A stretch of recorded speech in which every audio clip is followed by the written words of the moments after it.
morning, everybody. Today, I woke up. I'm a very, probably an 85% morning routine, which is what I do 85% of the time. But then there are some times where I wake up and I really do, I like to stay intuitive, even inside of my masculine order and the structure. Because I am trying to find balance between my masculine and feminine energy for myself, my own balance, not a 50-50. My own version, that the balance that feels good to me.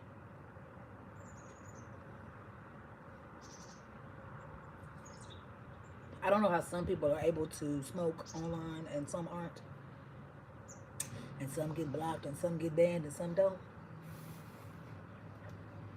So I will just do my best to keep it off.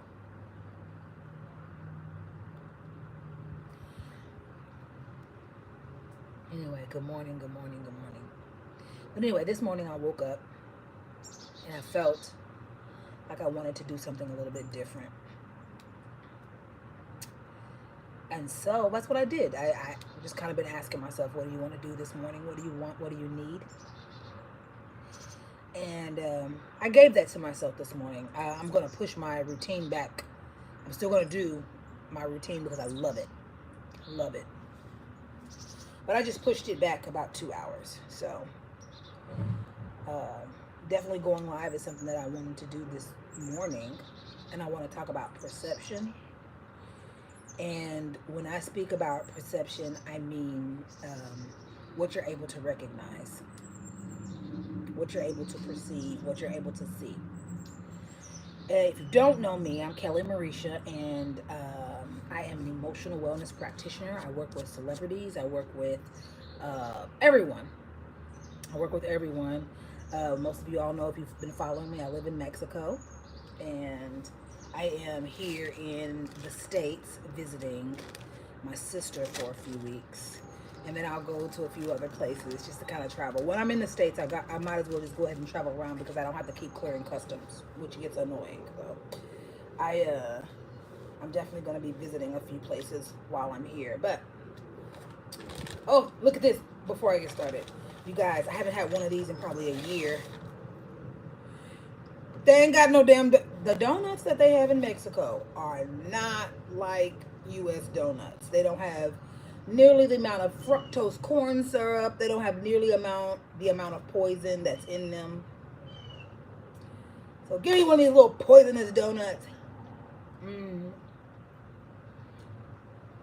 I haven't had one in a year probably.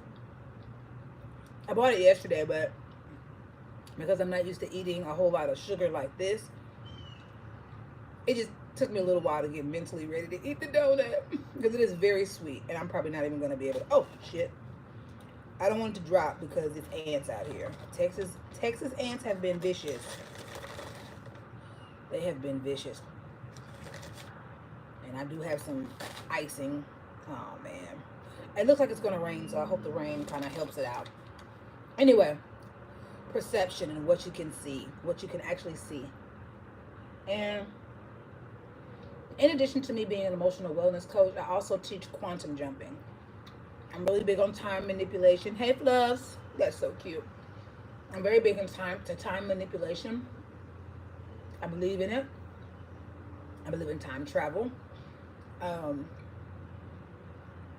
yeah, I believe in that. And so I teach people how to basically time travel. And today I want to give you guys a piece of game that takes people a long time to understand. So I do hope that you guys save this video. I want you to like, share, subscribe, save this video because you're going to need to watch it again and again and again because it will take you time to understand this concept that I'm about to say. But it's probably one of the top 5 concepts that you need to know when you quantum jump. When you time travel, quantum jump, switch timelines, all that shit, this is what I'm about to teach you guys, and I'm going to try to explain it in like 3 different ways because it it just you have to be able to see this what I'm about to teach you guys. Thank you, Fluffs. And so quite often when you start working with me or working with a coach or getting on YouTube and learning about time travel and manipulation and stuff like that, you guys pretty much are jumping. You're time jumping. You're quantum jumping. How do you know? And this is where the thing is. Hey, Gyps. This is where the thing is. How do you know you've time jumped? Okay. This is going to be the part A of perception. You know you've time jumped when you wake up in the morning, and you can feel a lot of different things. You can feel lost. You can feel like you don't know where you are. Okay. You can wake up and you be like, where am I? You don't know what city, state, what house you're in. You don't know anything. You're really confused as to where your actual physical body is. Where am I? You can also wake up and go through your day and realize that stuff is not in places where you put it. You know you put your keys in one place. You go there, they're not there. You know that you folded up a shirt and put it in a drawer. You go there, it's not there. It's a lot of those little bitty things throughout the day where you be like, something's changed.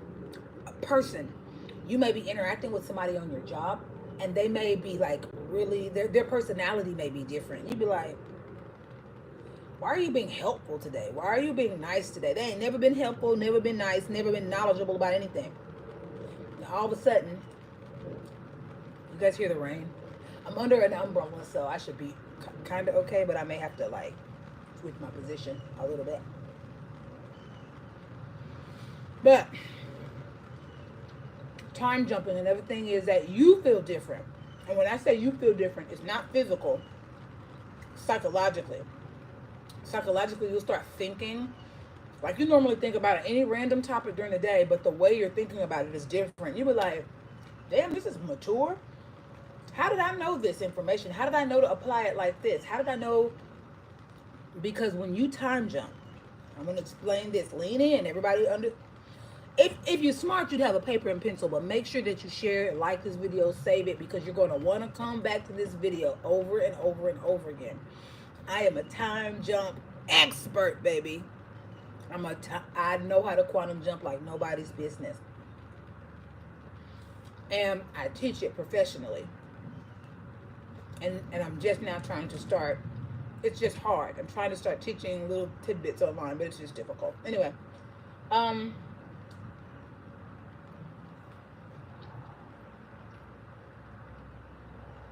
when you time jump, you are literally throwing your consciousness into another timeline. And in every timeline that could ever be possible, and timelines are created by you. Every time you daydream, imagine, every time you get online and you start looking at somebody else's life and then trying to like weave it into your life, you're creating new timelines. Here is the caution to that. The more timelines you create, the more possibilities you have. And that sounds good, right?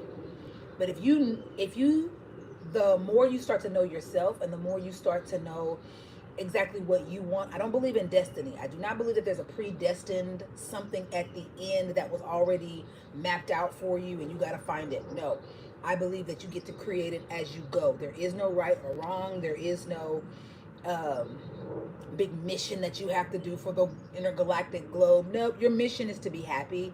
Your mission is to learn how to master the laws of this matrix so that you can manipulate them to do what you want to do, but to bring in what you want to bring in. In your timeline, you don't just bring in money and jobs and stuff. You can bring in new motherfucking people. You can keep people from coming into a new timeline jump. So many different, as you get to know yourself and know what you want and be very detailed and very over and over, you're saying the same thing you've ever wanted. Let me tell you something about myself. I told my cousin last night that I never had a plan B growing up. Never. I don't even know what a plan B is. I only had a plan A. I only saw my life the way I see myself right now. This is the only way that I have ever seen my life. I have never seen an alternative. And I got to a point a couple of months ago where I was like, either one or two things got to happen. I did not create any timelines after this moment. So either this moment has to start shifting to match the one timeline that I've always been consistent with. Consistent. When I say consistent, I'm talking about from when I was a little child. I've always seen these pieces of my life and what I wanted and who I wanted to be and where I wanted to work and what kind of money I wanted to make and where I lived and what kind of clothes I wore.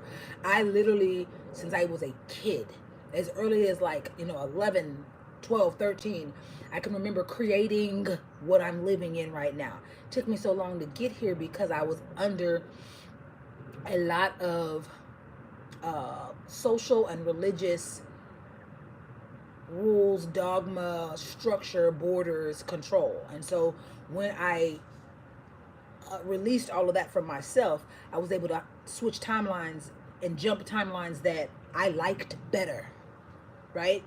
I was always switching and jumping timelines, but they were all so similar and so oppressed. They weren't really taking me forward in the ways that I wanted to be forward. They might have been taking me 1 or 2 steps forward, but I'm trying to jump, baby. I don't want to just if it was a timeline step, that's a step. A timeline jump, man, I'm ready to jump that motherfucker. I don't want to just I was ready to jump.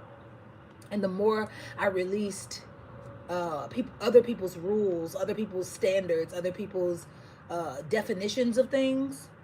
And I want to give you guys, let me give you an example, and then I'm going to come back to the quantum jumping and changing timelines and stuff like that, because this is really important. This stuff you need to know. But it could be as simple as saying, when you go out in public, you got to have this decorum. You've got to have some sense about yourself, because you don't want people to think that you're crazy. You don't want people to think that you're all over the place. You don't want... Holding that belief is enough to keep you in some timelines you don't want to be in. But if you shift your belief and saying, when I go out, I express myself, I am who I am, I show the world everything about me, I laugh loud, I'll turn flips, I'll wear what I want to wear. When you have that kind of mentality, you're in a whole different timeline than somebody that's in a thought process of, when I go out, I gotta be this person and be staunch. I know y'all hear that now, don't you? Let me try to move my umbrella real quick. Hold on. Damn, when I say right on time, I pulled that thing close to me, literally on time. Okay, hold on. I was trying to get my booty out of the rain.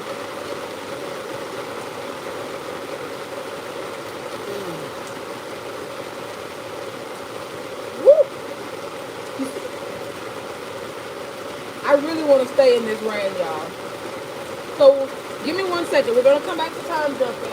But I want to stay in the rain so badly. And I've got to figure out how to do that without getting wet. Okay, can I move this umbrella closer? I think I can.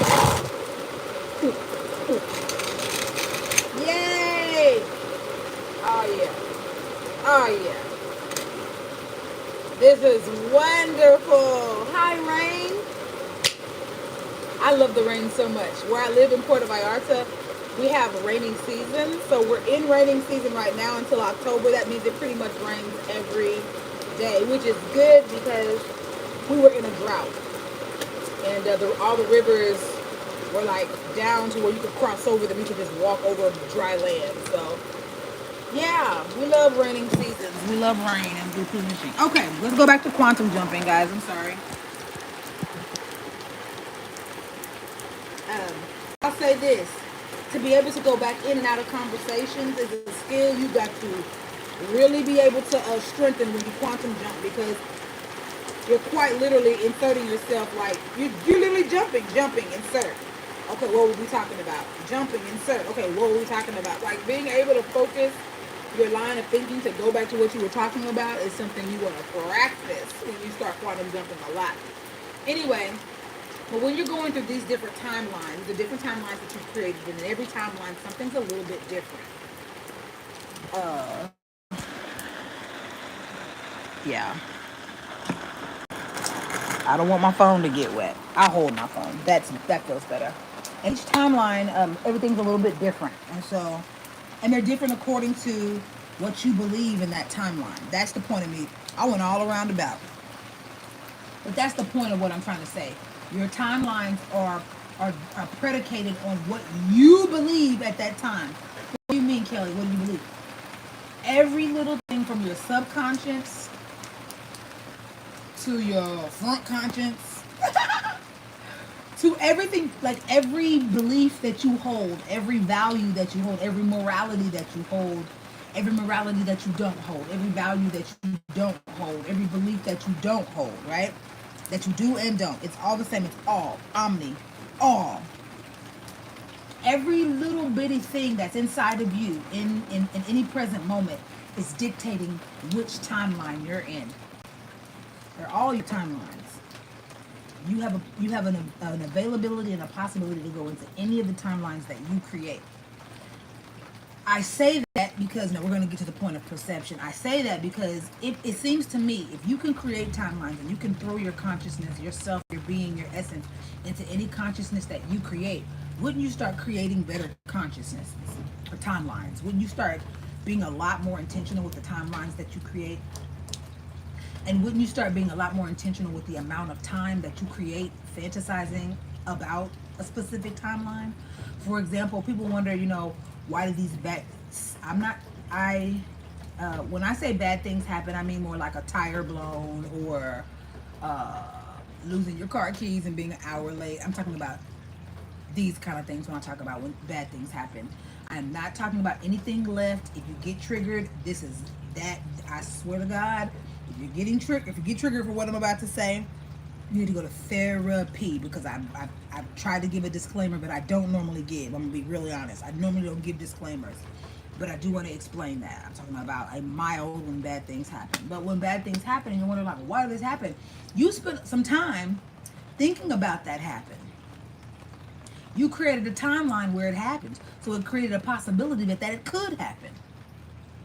It seems to me that you would want to start clearing out, and if you hold the belief that when it rains it pours, isn't it ironic it's raining now? If you hold the belief, when it rains it pours, if you hold the belief that tragedies come in threes, if you hold a belief that you can't win for losing, if you hold those beliefs, baby, guess what? You're going to create timelines where those beliefs are sure enough true. You are so God that you have to create timelines and scenarios where your beliefs are true.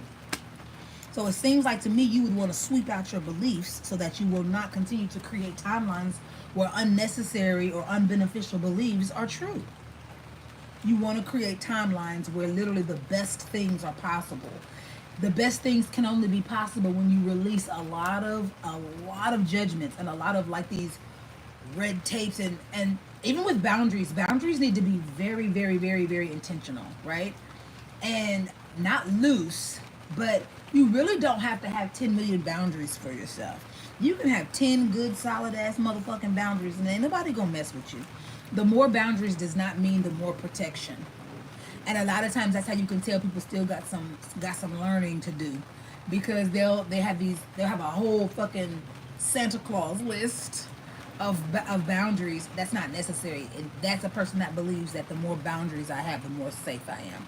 So you feel unsafe because that's why you feel like you need to create such astronomical boundaries. You listen, 10 good boundaries are all you need, and ain't nobody gonna mess with you. And guess what? Most importantly, you're not gonna mess with yourself, because that's the whole truth. Boundaries are for you, not for others. Boundaries are for you, not for others. You cannot make anybody do anything. You cannot tell anybody what to do. It's not a child. So boundaries are for you. Boundaries are for you to say no. Boundaries are for you to not put yourself in situations that you felt before you walked out the door didn't feel right. That's a boundary. And then when boundaries are saying, I'm going to go to the gym today, and you going to the gym. Boundaries are promises. Boundaries are guarantees to yourself that I'm going to keep you safe, and this is how I'm going to keep you safe, right? Timelines, though. Timelines. Here we go. So now you created these timelines. I talked about that. I talked about, your belief systems. We've got that. These are all basics, right? 20 minutes on basics and fighting an umbrella. Here's the crux of it, right? Here's the big... If somebody is watching this and telling people, when did she get to the point? Just skip to 20 minutes or 19 minutes and 58 seconds. 20 minutes. Perception is everything. Perception, you have to know that you've changed timelines. You have to be able to see and take it as evidence that I know that I have jumped the timeline because I saw this, this, and this. The acknowledgement of the evidence, the acknowledgement of the perception, the acknowledgement of like, I see it. I jumped. I can see it. When I tell you, that will help to not only hold you in that timeline, it will help to ground you into that timeline. It'll help you to gain roots in that timeline, but it'll also help you to see other pieces of evidence in that timeline. It could be like a snowball of evidence, right? But it also affirms, confirms, and gives you confidence in that timeline. Confidence in your timeline jump is huge. When you know that you know without a shadow of a doubt that nobody can, it don't matter if don't nobody see it. I know that I timeline jumped. That confidence, it gives quantum jumping fuel. It gives it legs, it gives it wings. When you know and you are so positive, so sure, you can count all the evidence up like, nope, I timeline jumped. Here's what's different, here's what time I did it here. You know what's funny? I'm not a mom yet. I want to be a mom. I'm not a mom yet. But I know a lot of mothers that will tell you that they know the very moment that they conceived. They know the moment that they conceived. They remember the moment. And listen, some ladies can say, I felt it. I felt it when it happened. I knew it when it happened. I felt it when it happened. You got to be that serious with your quantum jumping. I know it happened. I felt it when it happened. I know the exact time when it happened. I know who I was talking to when it happened. I know what I was doing, what I was wearing, and where I was when it happened. That's how sure and how you get to expert level of quantum jumping. When you're able to perceive with your eyes, not just the things that are different, but here's the second thing. You're able to perceive what you asked for. Quite often, this is the number one way, most everybody asks for money or love. Two things people ask for when they quantum jump. You get on all the greats things, Dr. Wayne Dyer, Abraham Hicks, get on all the greats. People ask one or two questions: money or love. Money or love. Things that they perceive as being outside of themselves. Things that they perceive as somebody else having to give to them or approve for them to have. But really that they perceive that it's outside of themselves. That's the kicker. When you can start perceiving that you are money and you are love, and the energy of money and love and God and the universe and all 8 billion people on this planet, and even the quadrillion, gazillion, billion, I'm making that up, of entities and energies intergalactically, that you are one with all of them. When you can really perceive that and conceptualize that everything is one, and that may take a while, but it is so important for you to realize that money is not separate from you. You are money. It's just calling back your own energy to yourself. And you can do that anytime you want. You can call the energy of, first of all, you are love, and it doesn't take a person. The thing is that a lot of times people don't want the person. They don't want to be lonely. They want companionship. They want, they feel alone. They feel like they don't feel the love. That means that's, you've got to feel your love. You've got to be so enamored and so, and I'm going to talk about self-love in a second, and even being alone. If you want the cure to not being alone is understanding yourself. The more you understand yourself and who you are and accept who you are, the less you'll feel alone. You feel alone because you feel like nobody is with you. You feel like nobody understands you. You feel like nobody can see you. But the more you see yourself and understand yourself and perceive yourself, the less alone you feel. And the less you will be so thirsty to pick people that are out of alignment for you just because you're lonely. When you're thirsty, you'll drink anything. When you're lonely, you'll befriend anything. Lonely is not a place you want to be in. Though loneliness is a part of God too. It's all one. But still, even though things are a part of God, doesn't mean it always feels good. So Pick an emotion and a feeling that feels good. And you always have the right to pick an emotion or a feeling that feels good for you. Always. Always that sovereignty. Okay. But also being able to second thing is self-love or self-acceptance, yes. um but also being able to perceive. Let's go to love. Okay, let's stick with love. Perceiving love comes in. So you're lonely, you say you want to be loved, you go to a park, and a mom sits next to you with a baby, and this baby is just enamored with you. It's talking to you, it's cooing at you. It's just, that's the love you asked for. But if you don't perceive that, you'll miss it. You'll be like, oh, that was so sweet. Of that love that you were asking for, and you give thanks in that moment. It's so important to perceive these moments when you're in the moments and giving thanks in those moments. Like while that baby is cooing at you and gumming at you, they, baby don't have no teeth, they got gums, and while the, sorry, I thought something had something in my teeth. While the babies are, you know, being all cute, you give thanks. Like, I'm so grateful for this love. I'm so grateful for the love that this baby is showing me. I'm so grateful for this moment to feel the love, to see the love of the mom and the baby, right? That's, y'all, I am so sensitive that I will cry. If I see like moms and kids together, or couples together hugging, I'm gonna cry, because it's like I can feel that love, and it feels so delicious, and it feels so blessed, and it feels so lucky, and it feels so, I don't know, I can just feel all of it, and I just start, I be tearing up. I do all the time out in public. Just watching people love each other makes me so happy, and it makes me feel that love. So I know that I'm loved. I love myself, of course. I accept myself, but then I get the chance to perceive. I give myself the opportunity to perceive love all around me and other people. If I can see that love, the love was for me too. If I can witness it, it was for me too.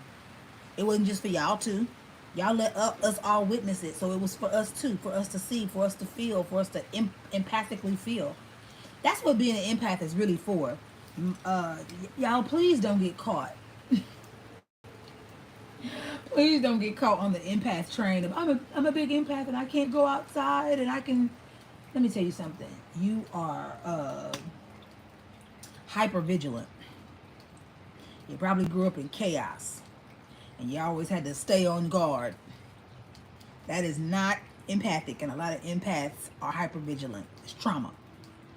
Because empathy is to be able to see things that you're supposed to use empathy to manifest. Sometimes people try to manifest things that they don't have any experience with, right? Like, you ask people, well, when's the last time you were happy? I don't remember, because they want to manifest happiness, but they don't have a database inside of them to be able to pull from of happiness.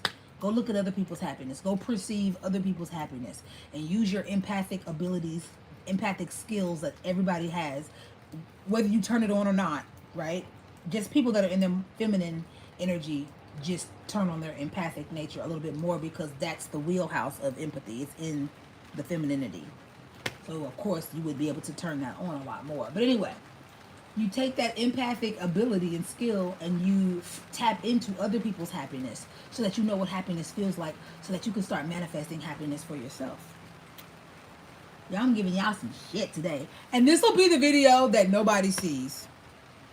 But this is also the video that I get paid to help other people do and learn and conceptualize over a period of time. This is not anything that people understand even in this moment. Even if you do watch this video and you're like, oh, I understand what she's saying. Watch it again in 6 months. It'll mean something different.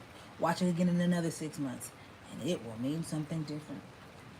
And you'll be like, and you'll be convinced at that point that everything you think you know, even me, the things I'm telling you guys now, I love the thought of making this video now as a time capsule.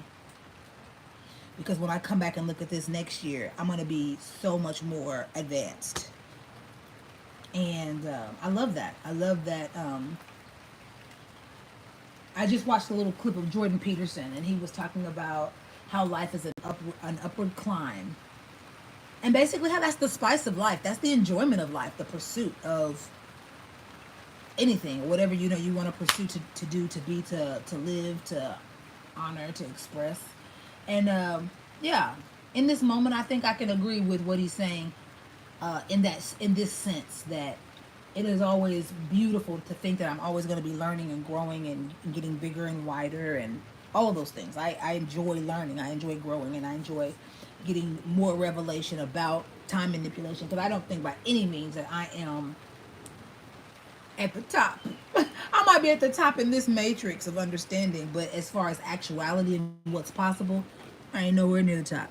And the thought that I can, continually be going up towards the top is very exciting for me. Or maybe it's not a top. Maybe it's a wider, deeper, just all encompassing expansion in all directions. How human of me to say the top as if the top is the best because we perceive it as the best. Change your perceptions, and then you just change your perceptions, change your definitions, and you change your access. Let's see. Timelines. I talked about timelines. I talked about how timelines are created. I talked about briefly how you can intentionally create timelines. It makes sense. If you're creating them, you need to be a lot more intentional about the timelines you're creating. You do that by the shit you're reading, by the people the top 5 people that you're hanging out, and the stuff you're watching on social media. In fact, just get off of social media. I am only on YouTube, and I get on YouTube for podcasts, for enriching podcasts, and I let them play during the day or at night for meditation music, right? But I'm just, yeah, I'm really intentional about what's going into these portals and the skin portal and all that jazz. Um, so that I am able to cultivate and curate timelines, not for my highest good, but for my fullest enjoyment. Because that's what I'm all about, enjoyment and satisfaction and fulfillment. Um, I'm trying to make sure I hit everything that I want. Perception. I really hope that I got perception. Perception is the ability to see what you've called in, even if it's in small ways, and giving thanks for it.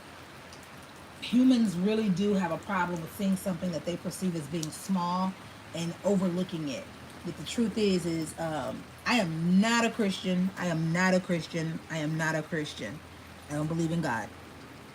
But I do enjoy a passage in the Christian book called the Bible that talks about not despising the small things. Don't ignore those little things because those little things actually may be the beginning of your manifestation. It's the energy coming in from your manifestation. And humans like to say small energy, big energy. Energy is energy. Humans like to say, yes or no, but it's the subject matter in the subconscious in the brain. It doesn't decipher yes or no. It just gives you the subject.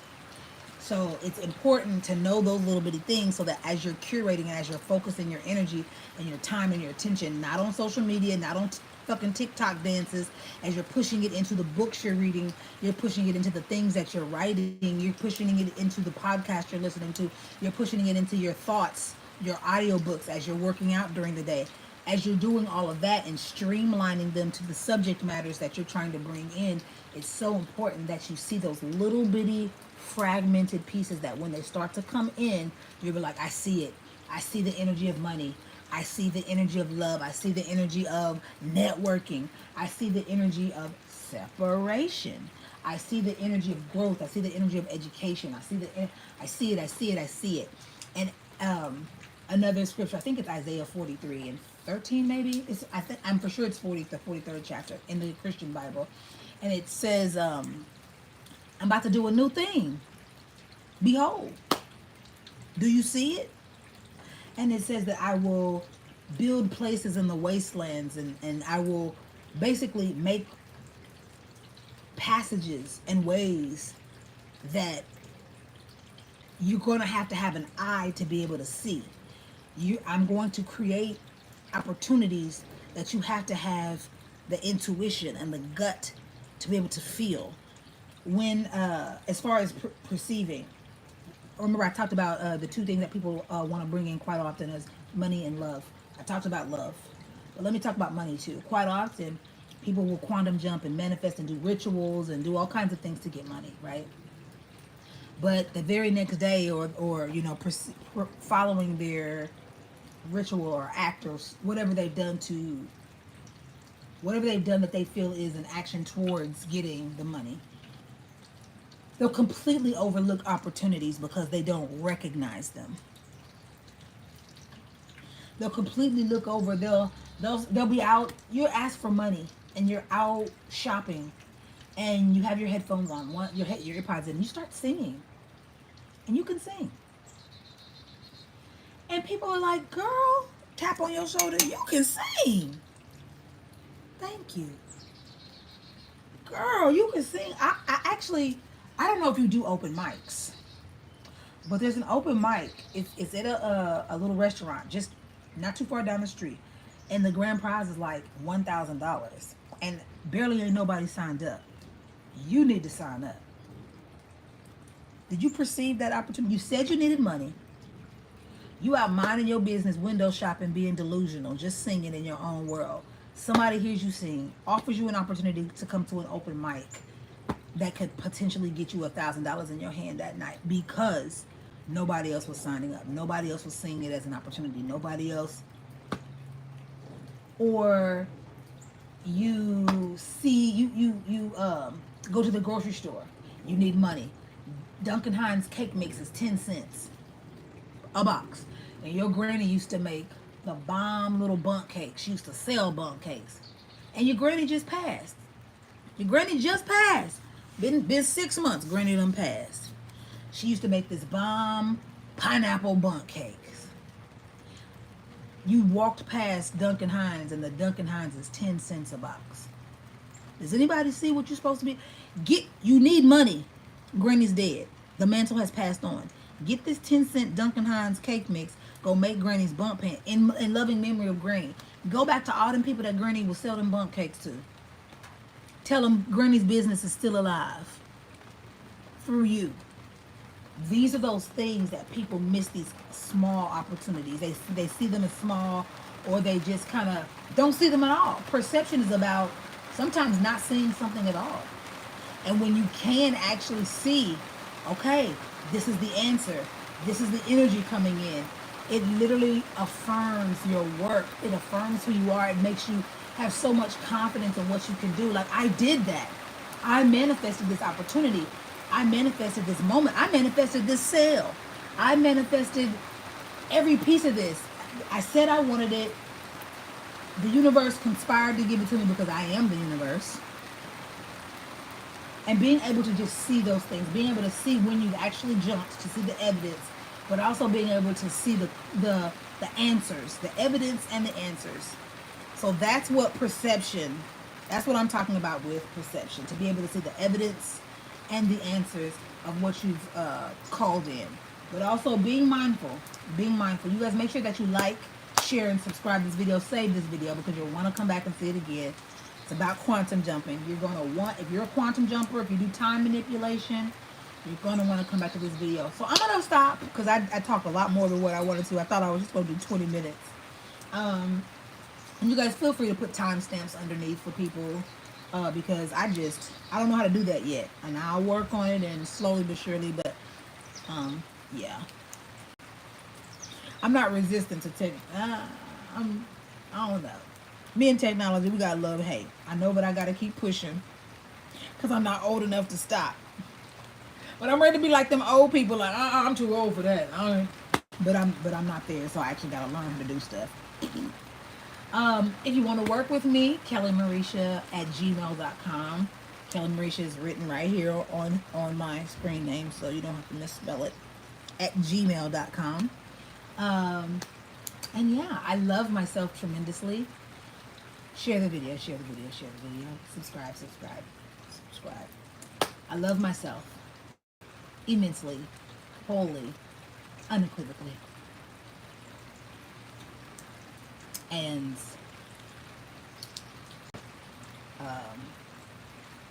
hold on a second. There was another word.